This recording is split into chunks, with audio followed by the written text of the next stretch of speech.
I'm Cara Miller, and I'm here at the launch of UKares, the charitable foundation that is going to make a huge difference to UK citizens, Commonwealth citizens who live here in America.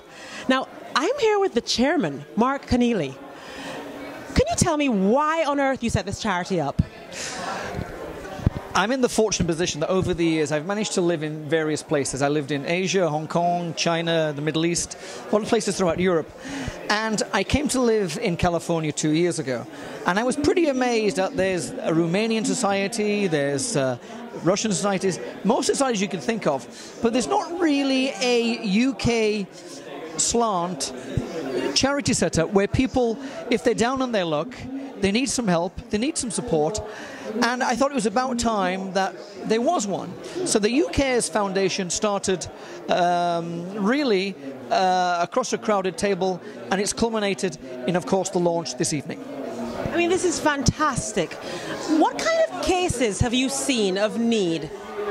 For instance, the two that comes to mind is, unfortunately, if somebody dies, unless they have money, there is nobody around to actually bury the people. So there's a wonderful subject there where financial support can assist.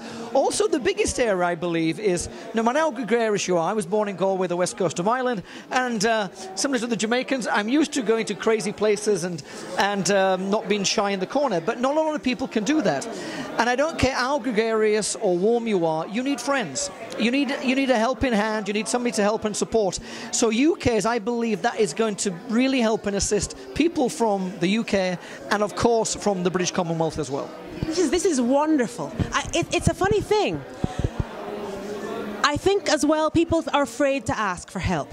You know, I've spoken to Brits, you know, we've spoken about UKares, and many of them said there have been times when they needed such a thing, but they didn't know who to turn to. And now they have a place they can turn to. They can be, I think you're absolutely right, particularly when you come to California, you feel that so many people have made it, they feel a little bit embarrassed to try and reach out. And myself, when I moved here 2 years ago, I was kind of reluctant. I thought, no, I'm going to do it by myself. But I got lucky. I managed to come across Brits in LA, an awful lot of people, and I've met an incredible bunch of people who will help and assist. LA is renowned for people who just care about themselves, and I guess it's been the biggest surprise I've found in 2 years of living here, that you will come across an awful lot of people who will support you. See, this is it, and this is, you know, this gentleman isn't just saying this for the cameras. I've seen him in action, and I've seen Craig and Eileen in action. They mean it. They take those calls at 3 in the morning, right? Correct. They go and pick someone up who's stranded. They go out of their way to ask a friend of a friend for a favor. True or false? It is true, but what we'd rather do is people hear about the UKares and Brits in LA. We meet every Tuesday morning at a place where it can be fun, and you'll meet people, hopefully before you get in that predicament where it gets down to a really desperate situation. Make friends very early on, reach out. So many people have been in your similar situation. That's right, so you're not alone, and before it gets to, it makes, bleh, I'm stuttering because it is so wonderful. Before it becomes a crisis, speak to your friends. What friends you ask, you'll meet them on the Tuesday breakfast at Chaconi's Brits in LA breakfast. Correct. And when it comes to UKares, as our tagline says, when no one else cares, UKares. Oh, I love that. When no one else cares, UKares.